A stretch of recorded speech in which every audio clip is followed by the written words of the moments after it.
No egos. No judgment. Break bread and prosper. Talk to a brother. There's a lot more representation. On the Bro, yeah. I don't watch TV, yeah? But I only watch it. I generally watch when I'm having like, my dinner when I get Yeah. training or something. Outside of the intermittent fasting. But adverts now, the amount of representation on almost every single advert. I've not seen so many black people on TV in my life. It's people getting paid. Bro, it is a mad one. I don't know if I don't know if everybody. This is digressing from what we talked about before, but I don't know if everybody's just jumping on the bandwagon and it's Black History Month and it's a seasonal thing and it's a trend. Or if this is for the longevity. Like this is new. I remember it's funny now looking back at the 80s and 90s, 80s babies now, 80s and 90s, and just growing up and looking at the TV and the representation or lack of that we had, and the only sort of images that we did see back then, like even cartoons. My favorite cartoon was Brave Star. If anybody knows about Brave Star, What's Brave Star? Google it. I'm not gonna say. Nah, I it was like a He-Man, but it was a can I say indigenous? He wasn't indigenous. Indian. I don't know the best way to describe it. Google Brave Star. Google Brave Star as soon as we finish. He was an Indian cowboy. Really, yeah? I want to say Indian, but I don't know if Indian is the right word. So he was. That's why you were saying about the way you were trying to say Indian. Yeah. But he was a cowboy. He was an American Indian. And then a horse called 50-50. 50-50? Yeah, no, kind of. It's also called 50-50. Bro, and it was set in the future. Oh, it was a future cowboy. Bro. Future Native American cowboy. What was you watching? Brave Star. Thank me when you watch it. You don't want to say that too much because they're going to do a remake of it and it's going to be terrible. I hope not. But it's like a kid. It's like the same time as there was He-Man, there was She-Ra, there was what else? Oh wow, all these legendary cartoons. There was another one that just came to mind. Like all these kind of legendary cartoons. Do you remember the first Power Rangers? I think it was Voltron. Yeah. Like Power Rangers fully. It was blocky. I don't even know how he moved. Like literally. But going back to the point of what I was saying, that was the only that was my favorite cartoon because it was the only, and I didn't realize that at the time, but because it was the closest we had to any form of representation as a hero. Thundercats, same time as all them kind of cartoons. And it was Panther, Thundercats, obviously the best one. But yeah, that was the only form of representation. And then when you look at the adverts they used to have in between each, apart from the action heroes, there was no Action Jackson was one off. But apart from the action heroes, there was none. It was just Arnold Schwarzenegger, Stallone, Bruce Willis. Like there was like Brad Pitt and the George Clooney's. There was no actual prominent. Do you feel it affected you in any way? In a sense of me as my personal character, I was blessed to have a lot of role models in my life anyway. A lot of my family are like typical Nigerians, not typical, but Nigerians. Like our guys. We don't carry last, you know. I said we don't go carry last. That's the saying. But I just said it a typical Igbo way. So I personally did have a lot of role models, but there was a borderline where it's like I'm only seeing heroes that don't look like me. I'm only seeing the top looking guys. You know, we get top 5 best looking Hollywood guys. They're always like, oh man, I'm not blonde. Oh man, I'm not blue-eyed. You know, the typical systematic conditioning kind of thing. So yes and no, it had an effect. Yes and no, because I also did the culture and the community and the people that were around me. I saw what they were idolizing, and it's one of those things where I've always been a know thyself kind of person, even unconsciously. But when you're seeing other people, your family members, that are doing things like, I'll probably get some comments about this, but doing things like the weave and other things that to me are just weave to bleaching to weave to bleaching to just other forms in my opinion of not even conforming, because there's an element. I've had conversations about weave quite a lot. I personally don't like it. It's almost like Europeanization or something like that. What would you call that? Because I wouldn't say Westernizing. Yeah. And once again, each to their own. Like there's some beautiful people with some beautiful things, and I do like weave when it's like, and it's my preference because like braided hair when it reflects like us, but when it's like whether it's Brazilian or whatever. I'm like, you don't need It's to just sort about his hair, you know. It's weird, isn't it? it's like me going to put it on Brazilian, Peruvian, all of that kind of. It's like me going. It's like me going with my bald self and going to put it on a weave, and it has his hair like George Clooney's or something. Yeah. Like, I mean, if you're gonna do it, like it's like braids or whatever or something like, or dreadlocks. I love dreadlocks. So so in regards to that, obviously David Beckham, Kim Kardashian, when they've done braids, they call them boxer braids or something. They actually changed the name. Do you find that as a cultural appropriation? Absolutely, culture vulture. What's his name? So then, do you feel that a white person can't have that happen?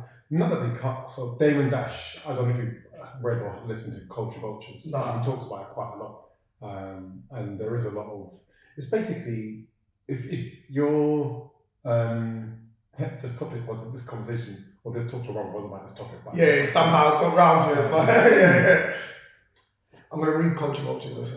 If you're not of that culture and you're only using it for commercial purposes to it's basically colonizing another culture, and you're not taking the time, effort, energy to actually find out, understand the levels and the depth, the ancestral values of that culture, but you're only doing it on the surface of, oh, that looks good, let me just do that and post that, say, oh yeah, I'm now appropriating, and yes, big time, that's even saying that, say that about Beckham and Kim Kardashian, wouldn't that be crazy, because no one really knows how much they divulged into the culture before they done that into their head. That's almost us jumping, that's what I mean, so when we're saying they're being a culture vulture, so we're almost being media pushed to believe that they haven't done their research into the culture of the braid, and he might have picked that specific hairstyle because of the culture reflected in what he thought it felt for him. How many times do you think, how many villages do you think the Kardashians have gone to? I don't know, but then that, by us saying what we think, we're assuming what they're doing, and I don't want to assume what they've done, or who they've helped, or who they've given money to. Even saying that with the Kardashians, because I know they have quite a big, I don't know if it's a show, or I don't know if it's, I don't know how they brand it or market it, but they go into a lot of reform, they go into like PRUs, they actually go and do and get people off cases. Kim Kardashian's training to be a solicitor. From what I know, I don't know that much about her, but Selena watches a lot. But she's training to be a barrister. So I know she's doing a lot. And that's what I mean. So even, I don't think there's any mixing them whatsoever, but we don't know, by saying someone's a culture vulture, we don't know what actual education is done. I'm not saying they have or haven't. So the times of, just throwing it back to you, you asked me specifically about Beckham and when he did it back in the 90s. And he did Cairo. Do you think at that stage she was with Victoria Beckham at the time and she was like Spice Girl on the front of every sort of channel as well? Do you think at that time that do you think what he was doing was cultural appropriation, or do you think it was something that? And don't get me wrong, I think David Beckham looks like a cool guy. So David, if you're watching this, I'm just saying. David, if you want to come on the show, come and defend yourself, David. It's like a defense. It's like literally just asking. Do you think that was his stylist, or do you think that was? I think that is like, for me, a hairstyle. So, he wore his hair like that. I see quite a few white guys now wearing K-Ron. The same way I wouldn't say that because someone had a George dreadlocks. And dreadlocks, is that cultural appropriation? Well, to be fair, dreadlocks can be a faith as well, so they might be following a faith. So I don't know that, again, we jump into assumptions. So if somebody's done a George Clooney haircut or combed straight and combed to the side, is that a cultural appropriation as well? Or because a black girl gets weaving to have her hair more westernized, is that cultural appropriation too? But there's a whole element of, so even the conversations that I've had with my sisters and my blood sisters and other family and friends about weave, and me questioning to try and understand it before. Like, why do you do it? Why do you don't? Your hair is beautiful. You guys are gods, in my opinion.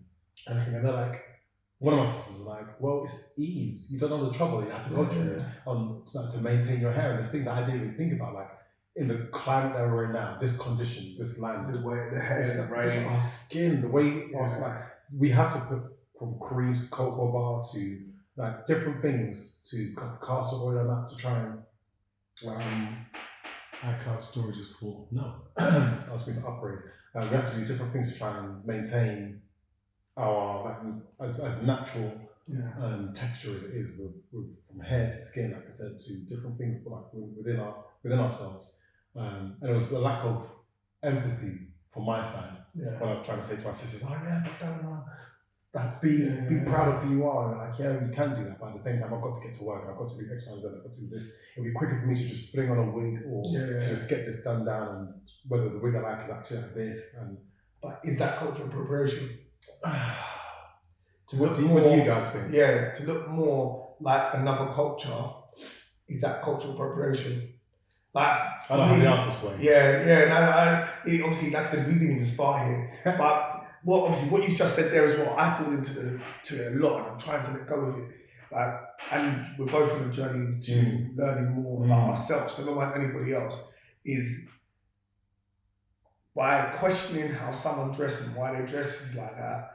Essentially, is you're putting judgment on them. Yeah, you're right. So I'm trying to, as much as I still do it, don't get it twisted, but I'm trying to say that, okay, you want to dress like that. Why can't you dress like that? But then at the same time, should you not have, or should you not have an appreciation for that culture? So if you are going to go and dress, it's like me. If I wanted to go and start dressing like a Buddhist monk. If I wanted to go and start dressing like a Buddhist monk, and I know nothing to do with any of their traditions, nothing to do with, and I actually love. I love that actual outfits. Yeah. It's actually my kind of outfit. It's the kind of thing that I would actually love to wear. You know, I was actually thinking this the other day. I was just like, wow, do you know what? Maybe I'll get one of my tailors or manufacturers to actually make one of these outfits. But then I was actually thinking, would that make me a culture vulture without going deeper into meditation and deeper into their traditions and maybe going to a Tibetan kind of temple or something? Like it. You like it. You like something. I'm not doing it. I gave the Akuma beads and that as well. Yeah, you do it. You're doing it in your own way. Why would you be a culture vulture because you like something? So I can't eat jollof rice because I don't understand the culture and appreciation. Okay. On the jollof rice thing, because that's a whole entire different. We won't get into that one. It depends on which jollof rice you're eating. Let's not go there. Yeah, we're not going there. We don't want to start making comments and that. But that's what I mean. I just think if you like something, why can't you do it? Like, this is not for us to answer, but my thing, if you like something, if I like something, and I like, so I've got a Saudi Arabian outfit, which is one of them Muslim. I'm not Muslim. I like the outfit. It's very cool, and it's almost like an African dress as well, because you know the men wear the tops. Bro, does that make me a culture vulture? Or do I appreciate the clothes? Don't need to know the history. I appreciate the clothes, and I think it's nice. It's a great question. I wear jeans because I like jeans. Well, I don't very often, but I like jeans. So I just do things because I like it, not because I want to. I understand if you're not paying homage. Yeah. So if someone like, I think it was Alexander McQueen took the African culture robes and started designing them and selling them on. So paying homage to something, that's different. Bro. For me to wear what I want to wear, I can do. But if you're not paying, that's different. Prime example. Yeah, so it was funny when you talk about it, I was thinking somebody's done this over the years. And it was it I don't know. Okay, I'm not 100% sure, so I'm gonna take that. What they've done is a dashiki in it, and they made it and they sold it for $300. Was it? I think it was, but I'm not 100% sure. Was it something McCartney? Was it one of them? Oh, was it McCartney? It might have been her, yeah. What's her name? Yes, Linda. Is it Linda? No, I don't know. It was one of them women anyway, and she wasn't African. That's all you need to know. And that was an outroar as well. I remember a lot of my aunts and a lot of even my tailors and that were like, look, we've been doing this for decades. Same thing as like Columbus coming in and that. We've been doing this for decades, and we're literally trying to make ends meet. I think that's a hater. As much pennies. You can't say. I think that's a hater because she did that. But did she donate? So that's what I'm saying. Or did she have a black designer that helped her do it? See, that's different. But to say that someone can't do it because I do it, well, someone might prefer the white person better than yours. But did she pay homage to the culture? So what? She was advertising. So same kind of dress. Yeah. Same kind of dress that you would get from a tailor for probably, depending on your tailor, 75. I might be wrong. Like 50, 75. But nowhere near as much as that. Just almost saying these things for about how many African brands. And I was just like, I love that. what? Yeah. And using that platform that she has, and obviously the people who invest in her business are people who invest and would literally be like, brilliant, let me get those let me get Kim Kardashian's braids on just at the same time, you know? With a little dog in my handbag kind of thing. But again, they wouldn't know the culture of that. They just buy it because they enjoy it. So they don't even know that's an African traditional dress. They're buying it because it's fashionable. So that's why I can't blame them. But isn't, so hold on that note, is black culture not fashion? Or what part of fashion is not black culture? I don't know enough about fashion, so I don't know, like, just because biker jeans, just because a black person wears them doesn't make them black. If they didn't design them, if it was designed by a white person, that's not black fashion, that's Zara fashion. That's a point. So that's why I can't say what black fashion is, because fashion's fashion. Like, you know, you've got cowboy fashion, like that's that. You've got African culture fashion, you've got Asian fashion, either Indian, Pakistani, which is very Chinese, similar. The Asian, yeah, which because of the climate, very similar to like African traditional. My echo chamber is. Sorry, I was trying to look for something positive in biker fashion, and I got. You got biker jeans. You got biker jeans. Yeah, remember my black jeans with the thing, and they got the jeans. Zara used to sell them. They're biker jeans. See, look at that cultural appropriation. Don't even know it. Stand corrected. Biker jacket, leather jackets. See, so what is fashion? It's how you put it together. Leather jackets. No, not leather jackets, but then if it's a biker jacket, then it probably was for bikers and had been taken from. So everybody what culture started off with wearing the leather? Was it indigenous? I don't know, but everywhere there's cows. There you go. That could be native Indians as well as black people. It could have been English. It's always been leather in England. And see, you don't know, but if a biker jacket is designed for bikers, because you know the Hells Angels and that, that come from their culture and put it into there. But where did they get that from? That's what I mean. I don't know, but it was. I don't know where it come from, but I'm just saying. Everyone's culture has been slowly come together more and more, slowly but surely. Or going back to the source. Or going back, yeah. Like 10 years ago, you think I would have been wearing skinny jeans?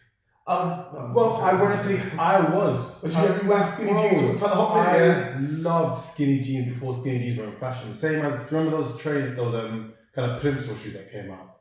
What are they called? They like fold over with the foot.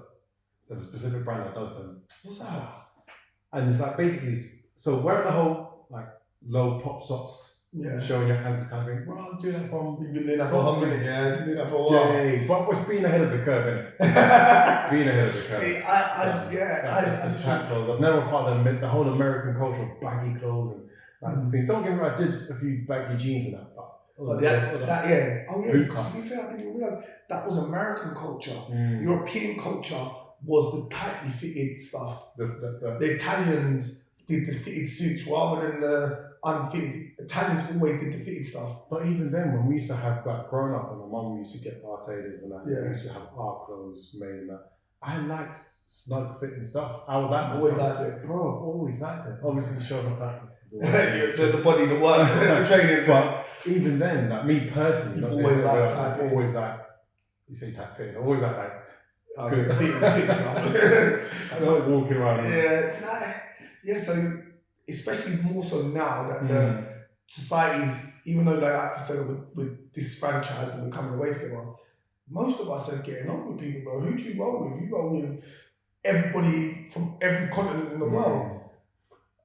Pass down to individuals. Once again, that's like we're blessed because you're exactly the same. You have such an extensive network, and your networks go from you go from people in homeless shelters, charities, to not say that they're the bottom of the barrel, but it's you see the people who are struggling, and people who are getting by, like mental health across the board, to people who are like billionaires, bro, to people who are living in mansions and like, but not that saying that's across the board, across the board, you know. And those are, and along that way, there's people from prisons, schools, and education, like such a variety. And from so many different backgrounds. Yeah. So you see that same thing as well. Yeah. And within that, there's so much variety, and there's so much to learn from that. Yeah, I think so, and I think that's where the world is at the moment. We're learning and taking the best and putting it together and making up a little culture. And you normally get in larger cities like London where it's not 50-50, but it is so diverse now. Like anywhere you want to, I can. Like, you're not just gonna have to go. You got Chris eating bacon and egg, no bacon. No bacon. There was no bacon. It was, just to be clear, that was a veggie breakfast. Egg, yeah, egg. What's got egg in it? Okay, egg, veggie sausage. Just want to make sure you egg, veggie sausage, chips, and beans, innit? So just wear the egg as well. Yeah, literally threw me on the bus. Yeah, but I wanted something egg, but I had to hold myself on. Bro. But yeah, you had everything. Like you had everything. There's no plantain in there. That would have made it complete. Just add a little bit of thing and maybe a little bit of seasoning to the beans or something. Some yam in there, bro. Yeah, I don't know about that, but yeah. I don't like. Do you eat yam? I'm not really a fan of that. The whole boiled food thing. Oh, you can fry it as well. I haven't had fried yam before. Bro. Okay, I'm gonna sort it out next time. I actually haven't had fried yam. Breakfast food. But yeah, look at that. So you're just essentially putting a traditional English greasy breakfast, fried a bit of. It wasn't greasy. No, but no, I mean, it's from a calf in it. It wasn't saucy sausage. That's just Q Kitchen, Q Calf, Shirley, and saucy sausage. But and just adding a remix to it. So what can make this better? You know what? If I add a little bit of something here, we're coming together more than what people know. But you could walk through South Norwood, curry, African, Polish, Bulgarian, Jamaican, Barbadian. Is that what you say? Is it Barbadian? Bayesian, yeah. There's Gold Coast. You've got everything. That's how diverse we are. You go into central Italian, you go into central London, like any cuisine from probably any country you could find. We're very, as much as people like to say us, we're very open to one another, and we're very open, but still very close, bro. Yeah, but there is close people, and that's what I love. I love the idea that people can be closed as well. As long as you're not holding anyone back, mate, stick with your race if you want to. You're happy with that. As long as you're not pushing your agenda or stopping someone else's opportunity because of it. Egos. No judgment. Break bread and prosper. Talk to a brother.